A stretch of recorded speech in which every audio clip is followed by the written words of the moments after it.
Ito yung binigay ko sa'yo na link, i-download mo yon, tapos buksan mo. Ito na yon. Open, tapos extract mo niya. May password siya, 4 na 1 lang, 1 2 3 4.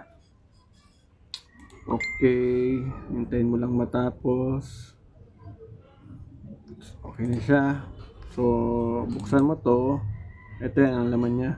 Kopyahin mo lahat, Control A, tapos copy. Ayan, copy. Ngayon punta ka sa Drive C. Open mo yan siya. So ito lang yung laman mo, ang Drive C. Punta kasi dito sa taas sa view, sa pinakababa, show, tapos itong hidden item. Pagbukas mo, marami na yan siya. Hanapin mo tong, wait na, malabo na, hanapin mo tong program data. Open mo yun siya, tapos hanapin mo yung BMix. So ito BMix, tapos dyan i-paste mo siya, right click tapos paste lang,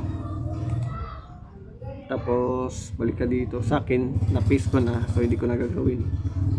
Balik ka dito, show, tapos mawawala na siya lahat. Wala na siya.